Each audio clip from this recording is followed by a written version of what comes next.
학생 여러분 안녕하세요. 나노전자 소자 2주차 강의를 시작해 보도록 하겠습니다. 자, 제가 지난 1주차 강의에서는 간단하게 강의 소개를 했었고, 이 강의 소개를 통해서 중간고사 이전까지는 물리전자공학 내용을 리뷰하는 형식으로 강의를 진행한다고 했었습니다. 자, 이렇게 리뷰하는 형식으로 강의를 진행하기로 한 이유는 제가 지난 학기에 반도체 디스플레이 공학을 가르쳤었는데, 그 강의를 통해서 학생들한테 좀 의견을 들어보니까 에너지 밴드에 대한 개념을 배우지 않은 학생들도 많이 있었고, 그리고 PN 접합 다이오드의 비이상적 특성에 대해서도 배우지 않은 학생들이 있었습니다. 그래서 이 부분을 좀 다시 가르쳐 주는 게 좋겠다라고 생각을 해서 강의를 이렇게 구성을 했고요. 그리고 이 부분을 이해를 해야지 여러분들이 뒤에 모스 캐패시터라든지 금속 반도체 접합, 모스펫 같은 걸 이해를 할 수 있기 때문에 그렇게 강의를 구성을 했고요. 그래서 리뷰하는 내용이 추가가 됐기 때문에 바이폴라 정션 트랜지스터 내용은 지금 다룰 수 있을지 없을지는 모르겠습니다. 상황에 따라서 강의가 좀 빨리 진행이 되면 그 부분을 다루도록 하고요. 그게 안 된다고 하면 좀 빼는 방향으로 진행을 하려고 합니다. 자, 그래서 첫 번째 강의 내용은 제가 에너지 밴드 앤 캐리어 디스트리뷰션이라고 제목을 정했고요. 에너지 밴드가 중요한 이유는 반도체의 특성을 이해하는데 도움이 되기 때문입니다. 그리고 이 에너지 밴드를 그릴 줄 알고 이게 함축하는 내용이 뭔지를 이해하게 되면 여러분들이 전자소자, 간단하게 말해서 PN 접합 다이오드라든지 모스펫, 모스 캐패시터 같은 소자들의 정기적인 특성을 이해할 수가 있습니다. 그래서 에너지 밴드가 중요한 거고요. 그래서 이 부분에 대해서 이야기를 한번 해보도록 하겠습니다. 자, 그러면 반도체란 무엇인가라는 질문으로부터 이야기를 시작해 보도록 하겠습니다. 자, 반도체는 영어로 세마이컨덕터죠. 그러면 반도체란 무엇일까요? 그런데 여기에 우리가 익숙한 용어가 들어 있습니다. 바로 컨덕터죠. 도체, 한국말로 하면 도체고요. 그러면 전기를 흘려줄 수 있는 어떤 능력과 관련이 있다는 얘기가 되는 거겠죠. 그래서 컨덕티비티라는 개념으로 이 반도체를 이야기를 할 수가 있습니다. 컨덕티비티는 여러분들이 어떤 파라미터인지는 다들 아실 거라고 생각을 합니다. 이 컨덕티비티는 쉽게 말하면 전기를 얼마나 잘 흘려줄 수 있냐, 그 능력을 평가하는 파라미터라고 볼 수가 있는 거고, 이걸 기준으로 우리가 흔히 알고 있는 물질의 구분은 도체와 부도체입니다. 영어로 하면 컨덕터 그리고 인슐레이터죠. 그래서 여기 표를 보면 간단하게 X축은 컨덕티비티를 나타내고 있고, 여기에 구간별로 인슐레이터, 컨덕터, 세마이 컨덕터가 구분이 되어 있죠. 그래서 이 그림을 봤을 때는 간단하게 세마이컨덕터 반도체는 컨덕터와 인슐레이터 중간에 있는 물질이다라고 생각을 할 수가 있습니다. 하지만 이걸로 모든 걸 정의를 할 수 있는 건 아닙니다. 자, 그림을 자세히 보면 자, 부도체와 도체는 지금 컨덕티비티 값이 점으로 나타나 있는 걸 알 수가 있습니다. 그러니까 고정된 값을 가지는 거죠. 반면에 반도체는 지금 선으로 되어 있는 걸 알 수가 있죠. 즉 컨덕티비티가 변할 수 있다는 얘기가 되는 겁니다. 그래서 반도체라고 얘기를 하는 거고요. 어떨 때는 전류를 흘려주고 어쩔 때는 전류를 흘려주지 않는 거죠. 그러면 어떠한 특성 때문에 이렇게 컨덕티비티가 변할 수 있냐라는 의문이 생기겠죠. 그래서 이거를 표현할 수 있는 방법이 바로 에너지 밴드 개념입니다. 자, 보면 컨덕티비티는 어떻게 조절이 되냐? 도핑 콘센트레이션, 그리고 일렉트릭 필드, 그 다음에 라이트, 빛, 그리고 템퍼러처, 온도라고 돼 있죠. 즉 이런 것들에 대한 컨덕티비티 변화를 이해하기 위해서는 우리가 에너지 밴드라는 개념을 알아야 되고요. 그리고 밴드갭이라는 내용을 이해를 해야 됩니다. 그래서 이 에너지 밴드가 어떻게 형성이 되는지를 알아보는 시간을 가져보도록 하겠습니다. 반도체 물질에서 에너지 밴드가 어떻게 만들어지게 되는지 이야기해 보기 전에 먼저 반도체 물질이 어떻게 구성되는지 살펴보겠습니다. 자, 반도체 물질은 고체 물질이죠. 그리고 이 고체 물질을 계속 쪼개다 보면 우리가 분자라는 최소 구성 단위를 만나게 됩니다. 분자는 영어로 몰리큘이고 이 분자는 물질의 성질 또는 특성을 결정하는 최소 구성 단위라고 생각을 하면 되겠습니다. 예를 들어서 물질의 전기 전도도, 뭐 열전도도, 그리고 밀도 같은 거를 결정을 하게 된다는 거죠. 그리고 이 분자는 원자의 결합으로 이루어져 있습니다. 일반적으로 반도체 물질은 원자 간의 공유 결합으로 구성이 되어 있고요. 그리고 원자는 여러분들이 화학 시간이나 물리전자공학 시간에 배웠겠지만 전자와 양성자, 중성자로 구성이 되어 있죠. 자, 그러면 이 원자에서 양성자, 중성자, 전자가 어떻게 배치를 해서 이루어져 있냐? 그걸 나타내는 게 왼쪽에 있는 그림이고요. 자, 지금 예시는 카본 아톰이죠. 카본 아톰은 원자 번호가 6번이고요. 원자 번호가 6번이란 얘기는 전자의 개수도 6개, 양성자의 개수도 6개, 중성자의 개수도 6개라는 이야기입니다. 그리고 가운데 플러스로 표시되어 있고 이렇게 동그란 게 있죠. 이거를 원자 핵이라고 하고요. 이 안에는 양성자와 중성자가 조밀하게 모여 있습니다. 당연히 양성자는 6개고 중성자도 6개가 있겠죠. 그리고 이게 센터에 위치하고 전자들은 여기 보시는 것처럼 이 원자 핵으로부터 특정 지름을 유지하면서 이렇게 마치 태양계에서 태양을 중심으로 행성이 돌듯이 돌고 있는 걸 확인을 할 수가 있습니다. 그리고 각 전자들은 여기 보면 지금 여기 2개가 위치하고 있죠. 이것도 2개가 위치하고 각 위치에 따라서 들어가는 전자의 개수가 다른 것 같은 느낌이 들죠. 그리고 위치도 다 다르게 정의되어 있다는 걸 알 수가 있습니다. 이런 식으로 표현하는 모델이 쉘 모델이라고 하는 거고요. 뭐 껍질, 한말로 하면 껍질이죠. 그래서 이 쉘 모델에서는 전자들이 어떤 특정 거리, 원자핵으로부터 특정 거리를 유지하면서 이렇게 행성주의를 돌듯이 전자가 원자핵 중심으로 돌고 있다라고 정의를 하고 있는 모델입니다. 자, 이 모델에는 크게 쉘을 2가지로 구별을 합니다. 프린시플 쉘과 서브 쉘인데 이 2가지 쉘로 전자의 위치를 결정을 합니다. 그때 각각 프린시플 쉘과 서브 쉘은 n과 l이라는 파라미터로 나타내고 이때 n은 항상 l보다 큰 값을 가지고요. n과 l은 프린시플 n은 오비탈 앵귤러 모멘텀 퀀텀 넘버라고 되어 있죠. 그래서 n은 프린시플 퀀텀 넘버고 l은 오비탈 앵귤러 모멘텀 퀀텀 넘버가 되는 거죠. 그래서 프린시플 쉘은 n이 1부터 시작을 하고요. n이 1일 때는 일반적으로 K쉘이라고 하고 n이 2일 때는 L쉘, n이 3일 때는 M쉘, n이 4일 때는 N쉘이라고 합니다. 그리고 서브쉘은 아까 말했듯이 n보다 작아야 되죠. 그렇기 때문에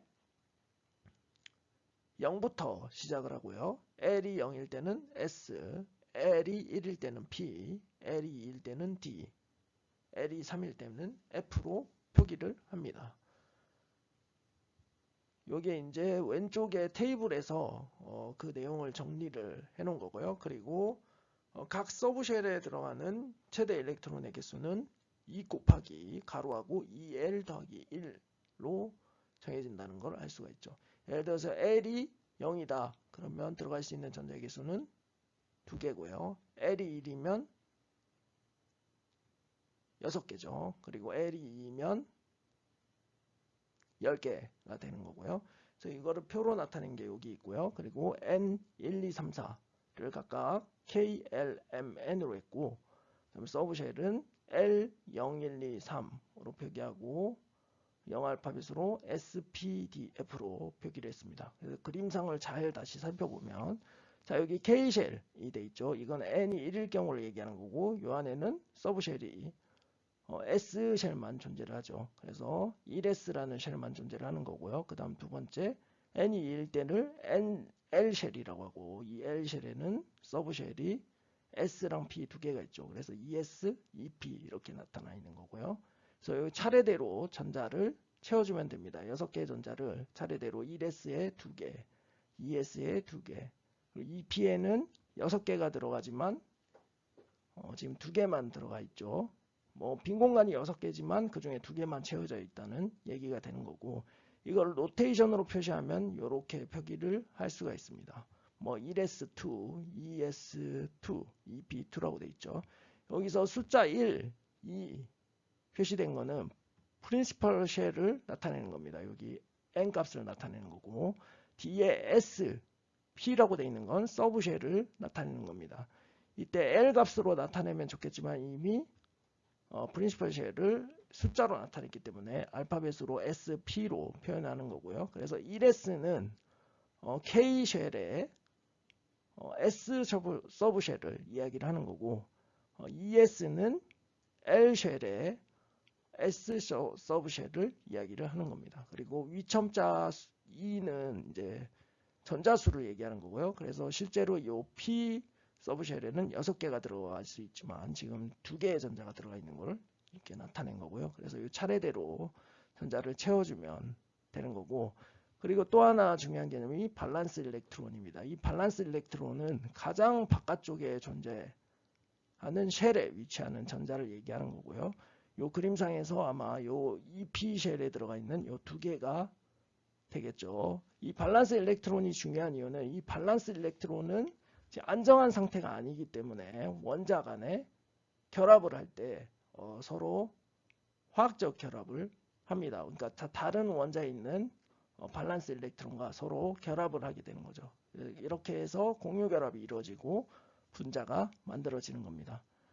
그리고 또 추가적으로 말씀을 드리자면 지금 여기 서브쉘 P에 2개가 들어가 있죠. 근데 사실상 이 그림에서도 좀 나타나 있지만 L쉘에서 ES와 EP는 굉장히 가깝습니다. 그렇기 때문에 현실적으로 이게 구별하기가 어렵기 때문에 이거를 마치 하나의 쉘로 생각을 합니다. 그러니까 L은 총 8개의 전자가 들어갈 수 있는 공간이라고 생각을 하는 거죠.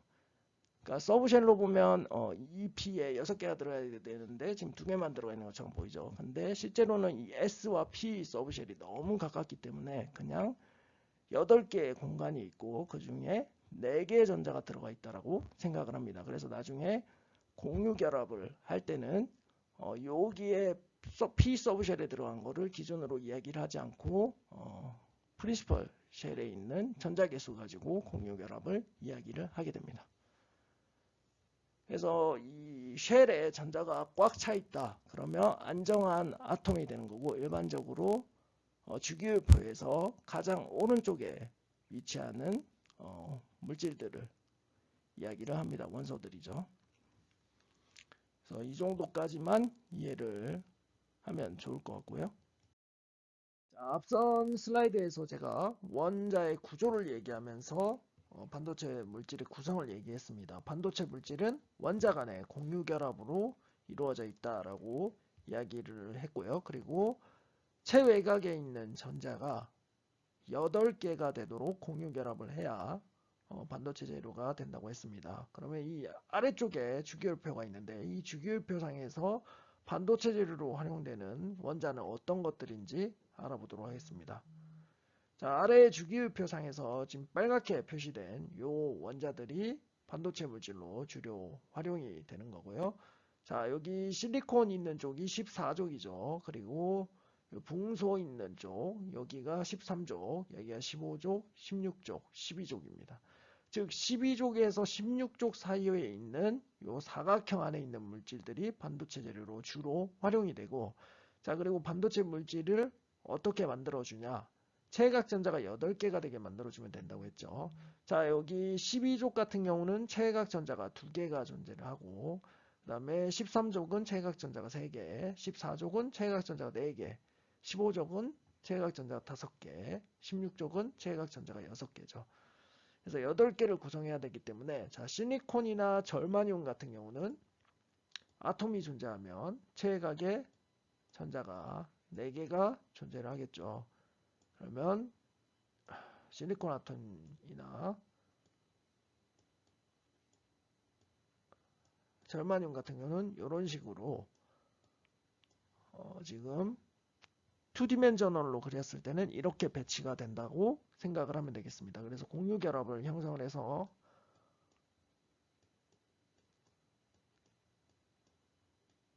체각 전자가 8개가 되도록 구성이 되는 거죠. 여기에 추가적으로 계속 이제 이어져서 이렇게 형성이 되겠죠. 그리고 또 8개가 될 수 있는 게 13족에 있는 원소와 15족에 있는 원소가 되겠죠. 그래서 칼륨 나이트라이드 또는 칼륨 아세나이드 같은 게 되고요. 칼륨 같은 경우는 체각 전자가 3개고 아세나이드나 나트륨은 체각 전자가 5개가 되죠. 또는 인디움 포스파이드도 해당이 되고 아니면 징크 텔루라이드 같은 것도 반도체 물질이 됩니다. 어쨌든 체각 전자가 8개가 되도록 만들어지면 반도체 물질이 되는 걸 알 수가 있습니다. 자, 3호족이나 26족 같은 경우는 이렇게 형성을 해서는 체각 전자가 8개가 되게 만들 수가 없죠. 그래서 그 결정 구조가 분자를 이루는 구조가 좀 다르게 형성되는 걸 알아두면 좋겠고요. 그래서 반도체 물질의 종류는 이렇게 다양하게 있습니다. 근데 이 물질들을 우리가 구별을 해서 명칭을 부릅니다. 그거를 이제 뒤에 페이지에서 설명을 하도록 하겠습니다. 자, 세마이컨덕터 물질은 크게 2가지로 분류할 수 있습니다. 엘레멘탈 세마이컨덕터 그리고 컴파운드 세마이컨덕터죠. 엘레멘탈 세마이컨덕터는 하나의 원소로 이루어진 세마이컨덕터 물질입니다. 예시로는 실리콘, 절마늄이 있고요. 컴파운드 세마이컨덕터는 종류가 여러 가지가 있습니다. 그 중에서 4족 컴파운드, 3호족 컴파운드, 26족 컴파운드로 구별을 할 수 있고 4족 컴파운드는 실리콘 카바이드, 실리콘 절마늄이 좋은 예가 되고요. 여기 4족에 있는 것들로 이루어진 거죠. 서로 다른 이종 원소들로 이루어진 걸 컴파운드 세마이컨덕터라고 합니다. 그리고 3호족 컴파운드 같은 경우는 주로 유명한 물질이 칼륨 나이트라이드, 칼륨 아세나이드, 인디움 포스파이드 등이 있죠. 이러한 물질들은 주로 다이렉트 밴드갭 물질로 광소자 또는 LED 소자 등에 많이 활용이 되는 물질이죠. 그리고 26족 소자가 있죠. 카드뮴 텔루라이드, 징크 텔루라이드 이런 것들이 있습니다.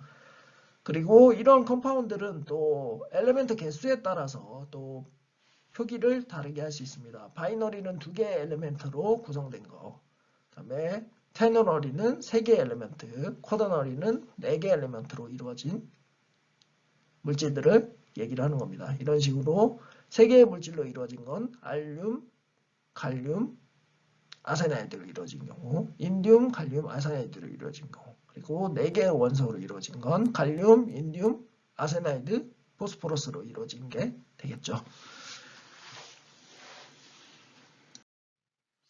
자, 세마이컨덕터 물질은 크게 2가지로 나눠진다고 했는데 일반적으로 컴파운드 세마이컨덕터 물질은 하이스피드 또는 하이파워, 그 다음에 우수한 과학적 특성 때문에 다양한 소자들에 활용이 됩니다. 대신 재료의 가격이 비싸다는 단점이 있습니다. 그리고 또 하나의 단점이 옥사이드, 즉 절연시키는 물질을 형성하기가 힘들고 형성된 절연 물질의 성능도 그렇게 뛰어나지 않다는 문제가 존재를 하게 되죠.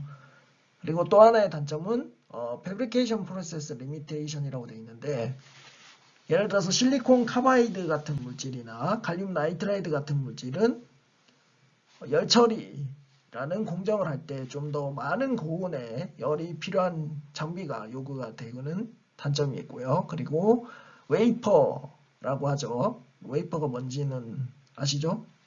그 웨이퍼라고 하는 그 동그란 기판 자체를 크게 만들 수 없는 게 컴파운드 세마이컨덕터의 단점입니다.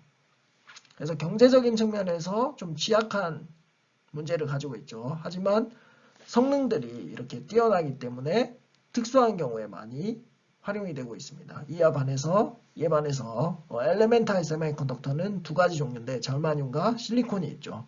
자, 절마늄 같은 경우는 제가 첫 번째 1주차 반도체 역사를 얘기하면서 얘기를 했었는데 최초의 트랜지스터를 개발할 때 사용된 물질이 절마늄입니다. 그런데도 불구하고 이 절마늄이 상용화 산업, 그러니까 반도체 산업에서 주재료로 활용되지가 못했습니다. 그 이유는 가격이 비싸다는 문제가 있었기 때문인데 이에 반해서 실리콘은 뒤늦게 세마이컨덕터 소자를 제작하는 데 활용이 되기 시작했지만 싼 재료 가격과 대량 생산의 장점 등으로 인해서 1960년대 초부터 시작해서 굉장히 널리 활용이 됐죠. 특히 CMOS라는 개념이 개발되면서부터 이 실리콘 물질이 반도체 산업의 주 재료가 됐습니다. 그리고 나서 지금 거의 50년 동안 계속 실리콘이 주재료 물질로 사용되고 있습니다. 자, 사람들이 지금 이 실리콘 물질 외에 뭐 그라핀이라든지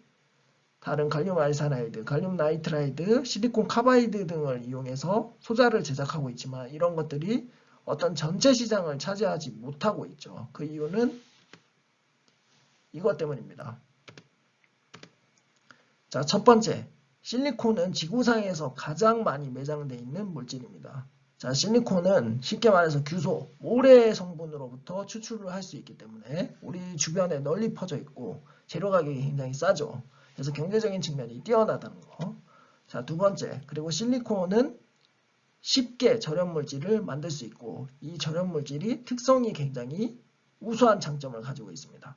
자, 우리가 배우게 될 모스펫이나 다른 소자들, 모스 캐패시터, 그 다음에 캐패시터 같은 물질들에서 이 절연 물질이 굉장히 중요한 역할을 하는데 이 특성이 굉장히 좋기 때문에 널리 활용되고 있는 겁니다.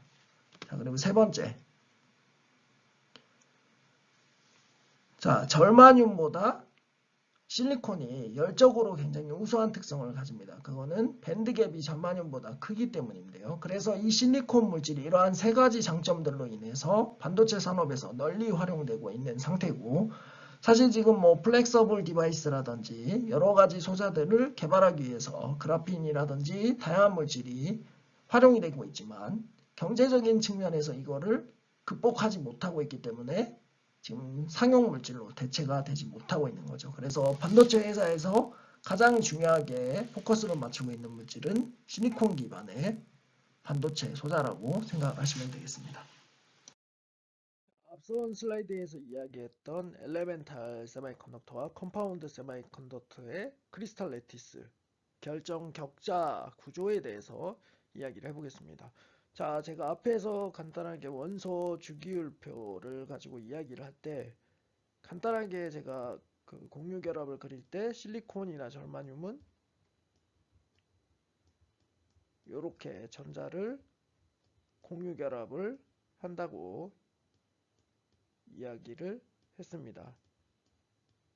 예를 들어서 이렇게 그렸었죠. 뭐 이렇게 연장이 되겠죠. 계속